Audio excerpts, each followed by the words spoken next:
Здравейте, колеги! Днес ще направим едно пълно разглобяване на пистолет Макаров, за да отстраним дефект с спусъка,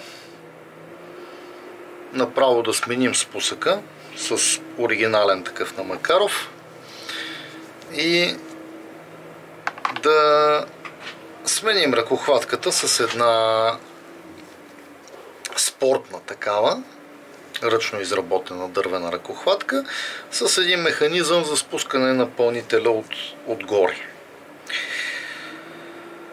Но тъй като смената на спусъка предполага пълно разглабяне на пистолета, така или иначе ще направим една демонстрация на пълно разглабяне.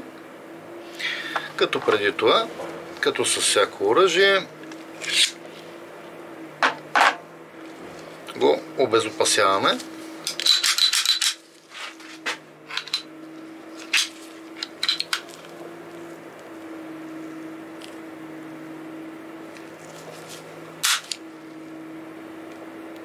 Спускаме безопасна посока, което в случая ще ни е много трудно заради дефекта с спусъка, който той е някакъв aftermarket спусък и явно геометрията му не е съвсем правилна. Когато е на единично действие,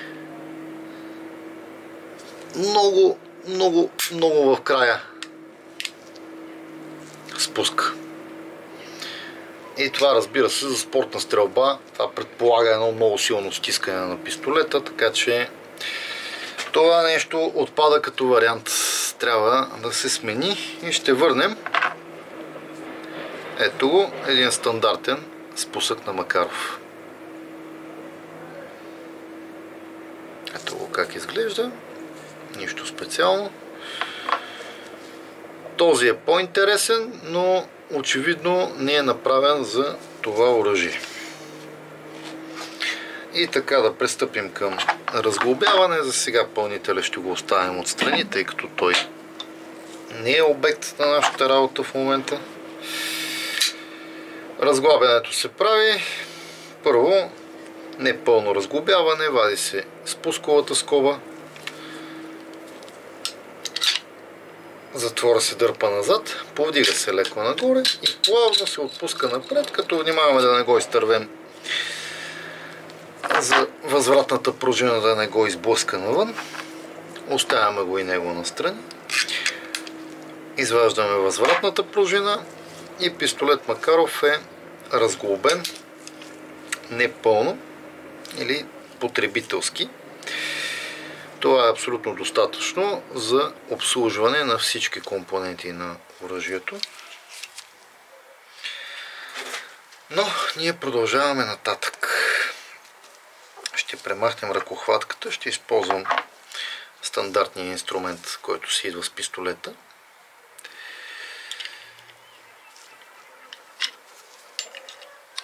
Имаме един винт отзад, който го отвинтваме с ето тази отвертка.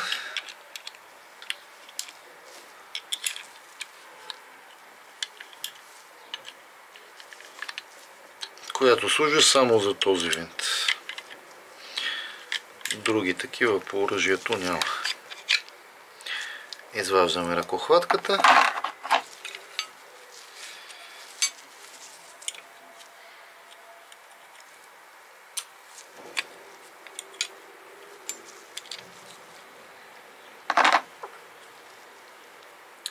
Ето го и винтчето, как изглежда. Малко особена геометрия има. Така, него ще го оставим настрани. А ръкохватката, тъй като я сменяме така или иначе, я оставяме настрани, за да я почистим.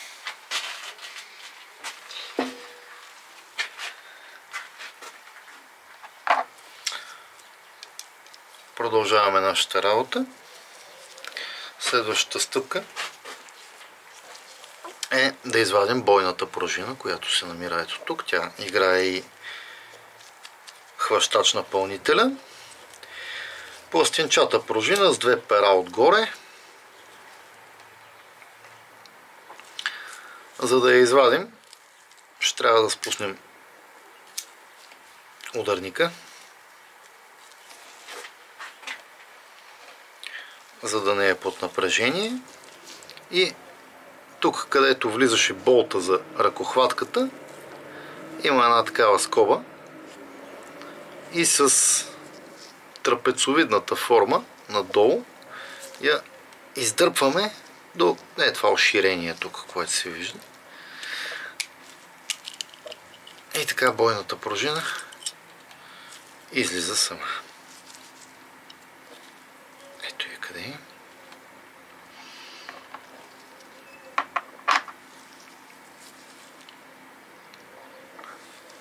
Виждаме, че оръжието е добре почистено. Така, другите компоненти на ударно-спусковия механизъм. Запавача трябва да извадим, който също има пружина. Не знам, вижда ли се добре.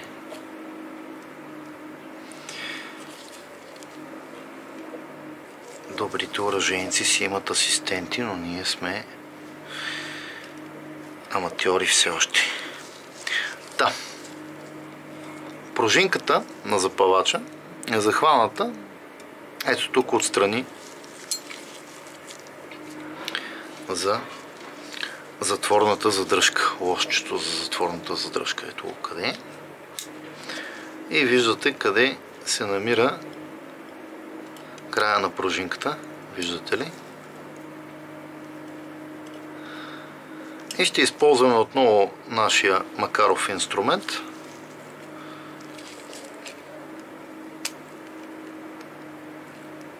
За да освободим тая пружинка.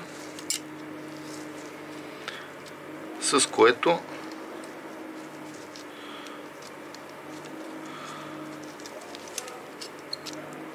при правилно завъртане, при Макаров всичко е до правилно завъртане, частите са по такъв начин проектирани, че виждате ли как е под ъгъл отрязан този щифт и влиза с един наклон, но когато влезе вътре се заключва. Сега изваждаме запавача, да оставим тези неща и с него ни излиза и затворната задръжка. Оставяме ги ето тук. Запавача с пружинката. Всичко е много добре почистено и за сега няма да го пипаме.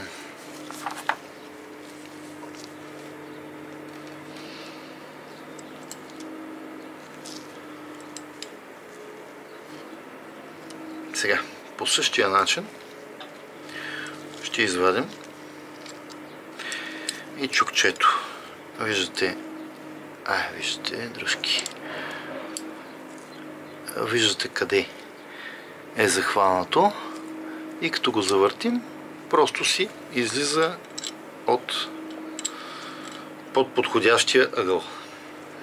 Изкарваме и чукчето.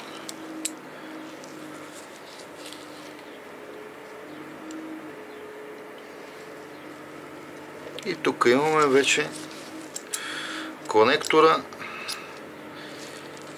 между спусъка и чукчето, който си излиза. Той е вързан с спусъка. Оставяме го и него настрани. Нарича се лост за взвеждане. И сега ще извадим нашия злополучен спусък. За тази цел обаче трябва отново да отворим тази рамка. Изкарваме спусъка. И сега да направим някакво сравнение между двата. Ще да бъде хубаво да има с какво да ги измерим. За съжаление няма.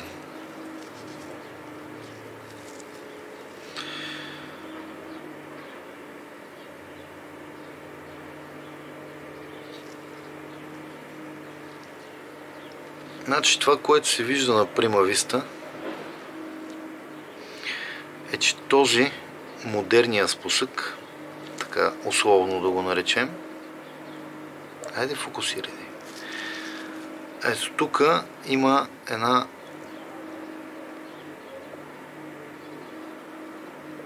един наклон надолу, докато оригиналният спусък не е така. Така, явно на камерата няма да успеем да ги видим много добре, така че се наложи да ми повярвате с тези неща. И продължаваме нашата работа. Този Aftermarket спусък за сега ще го приберем. Ще си сложим нашия. Това парцалче е напоено с малко смазка, тъй като на този пистолет вече му е извършено почистване. Сега забелязваме едно местенце, където може да се изчисти още малко. Нашия верен Макаров инструмент е много добър в това.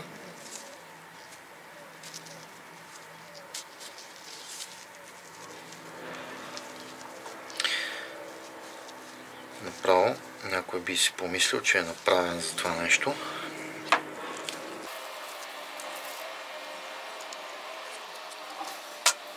Искам само тук гнездото на спуска мъничко да бръкнем вътре и да го изчистим.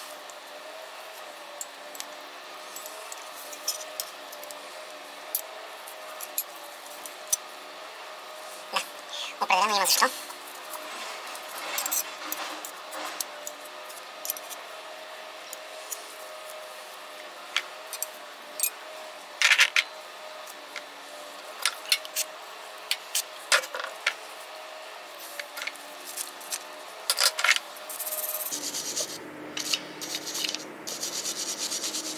Тук някой беше залепил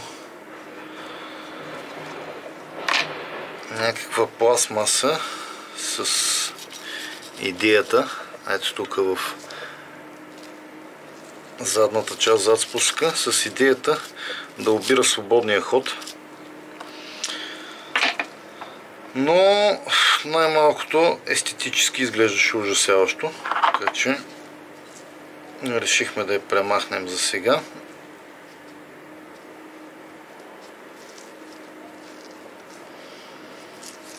Така, струва ми се, че тук сме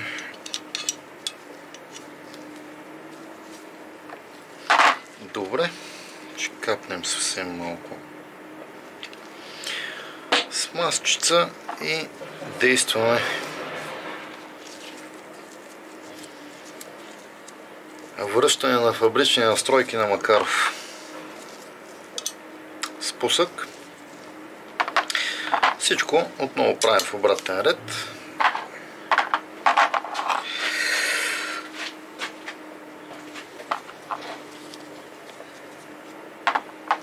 Освен ако не искате да видите и нещо допълнително. Примерно как се разглабя затвора и конкретно бойната игла как се вади, предпазителя се избутва леко нагоре в тази позиция, при което бойната игла просто си излиза отзад. Ето къде стои и просто излиза, при което можем и самия предпазител да извадим и сме готови с затворния блок. Има пружинката на изхвъргача тук. Сега в момента няма да я разглабяме ние, тъй като малко сме ограничени от времето.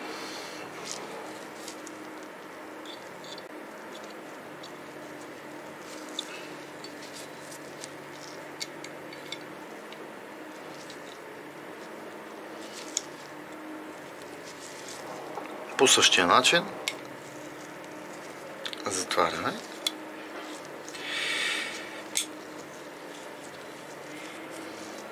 Проверяваме функционира ли. Функционира всичко нормално. Но не ми харесва, че иглата вътре не се движи. Дали трябва да донатикаме с нещо? Възможно е. Нашия верен инструмент. Да.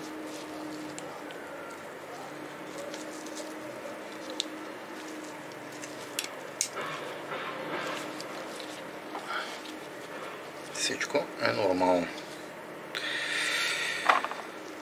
Леко да забършим.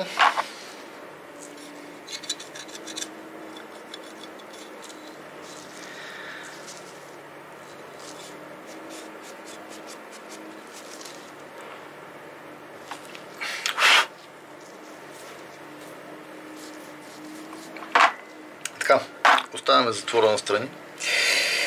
И сега да преминем към сглобяването и да видим дали ще отстраним причината, като отстраним спусък. Или нещо друго е проблема. Отваряме отново спусковата скоба, продължаваме по обратен ред. Отваряме, пъхаме спусъка, затваряме. Той вече се държи вътре.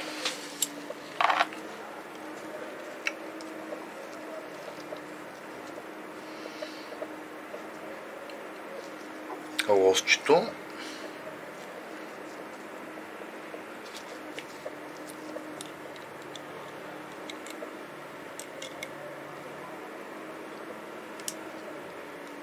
Ето къде трябва да влезе.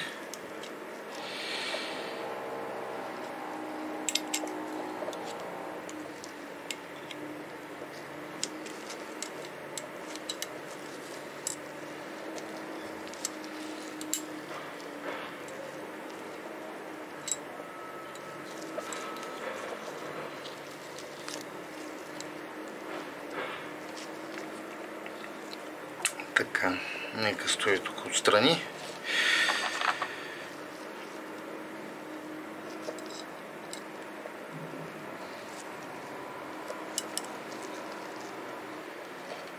Какво сме хванали сега?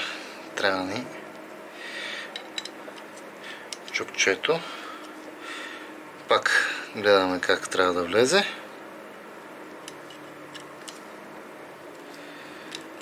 Отново някакъв проблем с камерата, както и да е. Стигнахме до поставянето на запавача. Той пак си влиза така в тия половинчати пинчета тук. Нитове, или както искате ги наречете, при което просто го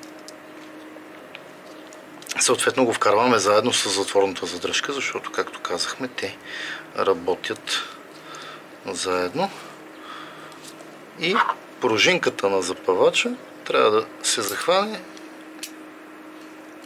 тук горе за затворната задръжка. Пак чрез нашия прословут Макаров инструмент. И сега, общо взето, ударно-спусковия механизъм е на линия. Остава да сложим бойната пружина и да видим как ще се представи.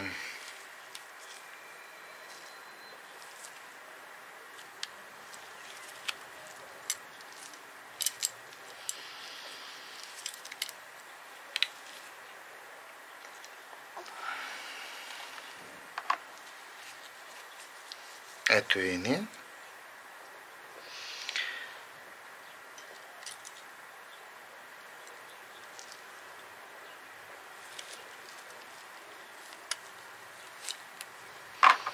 Скобичката, трапецовидната и част надолу към нас.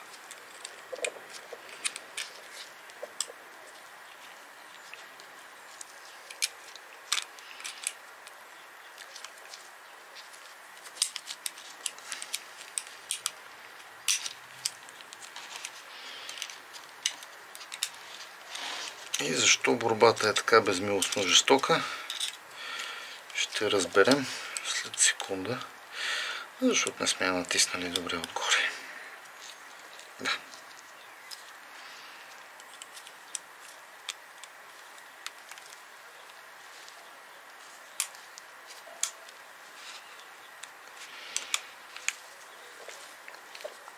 Ето как влиза. Така, за да направи място на болта, който държи ръкохватката. До тук добре.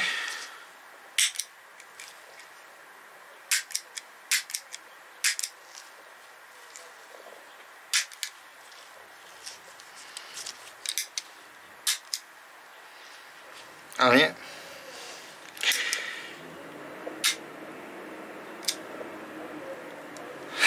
този тест показва, че наистина проблема е бил в спусъка. За съжаление, модерният спусък ще трябва да отиде за някое друго оръжие. Добре. Ами, с това приключваме днешната работа. Разбира се, имаме още една интересна задача и тя е да поставим нашата handmade, ръчно изработена, уникална ръкохватка, спортна, за дясна ръка, с този механизъм, който ще ни позволи да освобождаваме пълнителя отгоре, като на по-съвременните пистолети Макаров и други марки. Това се постига по много прост начин.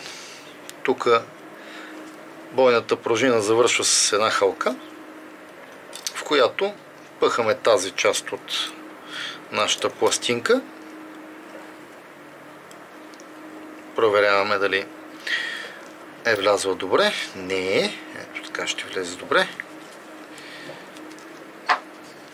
И поставяме ръкохватката. Тя пасва прекрасно. Сега остава да сложим болта.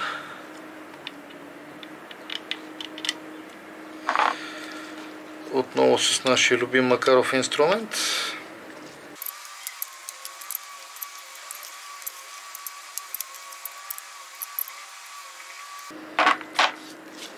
Така.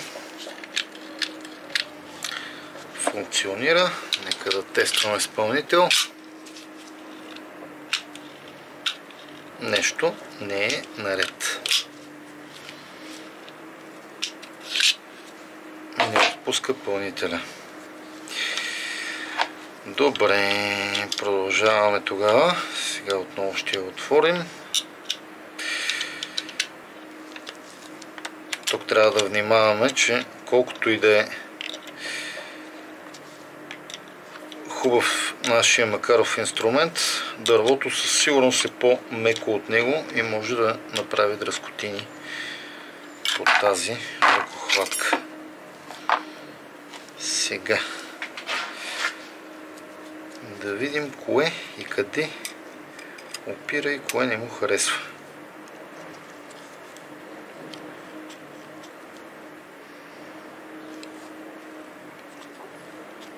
Мисля, че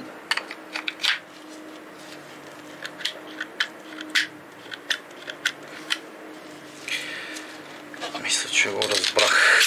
Разбрах му логиката. Да.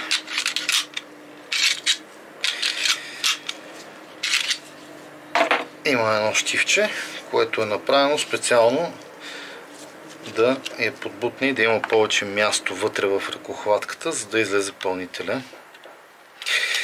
В противен случай пластината, която е направена за освобождаване, която свързва този бутон с този,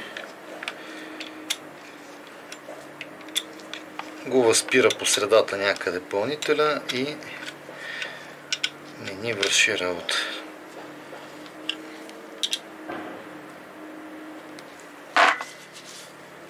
Така, успяхме да се справим без надрасквания. Тестваме още веднъж.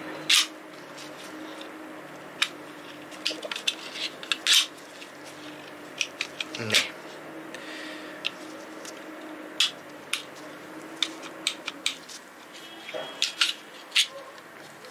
Но има вероятност причината да не е в ръкохватката. Може и затворната задръжка да задържа. Нека затворим цялото оръжие и ще разберем. Поставяме възвратната пружина. Отваряме скобата. Да не забравим. Ако не дръпнем чукчето, то ще попадне вътре в затворния блок. И няма да можем да го затворим до край. И ще се чудим какво става. Така, тест. Освобождава, но има някакво запиране вътре.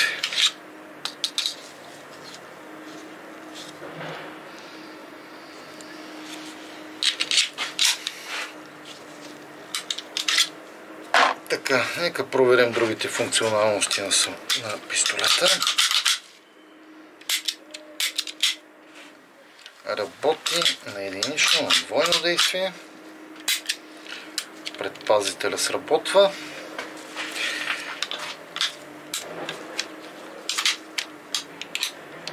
Затворната задръжка също.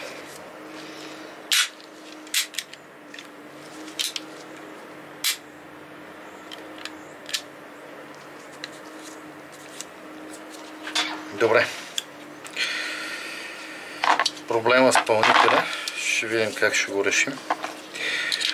Може би ще трябва да правим малко приложно дърводелство. Надявах се да не се стига до тук. Но за сега нашата работа приключва. Благодаря и до скоро. Нужно е да покажем, че все пак сработи нашата ръкохватка. Изкарва пълнителя доста добре. Трябваше лекичко да се извие тази пластинка, която е вътре, която свързва бутона за пускане на пълнителя с бойната пружина, за да направи повече място за пълнителя, но в момента, щом и празен го изкарва, значи пълен със сигурност ще го изкарва. И това е от нас.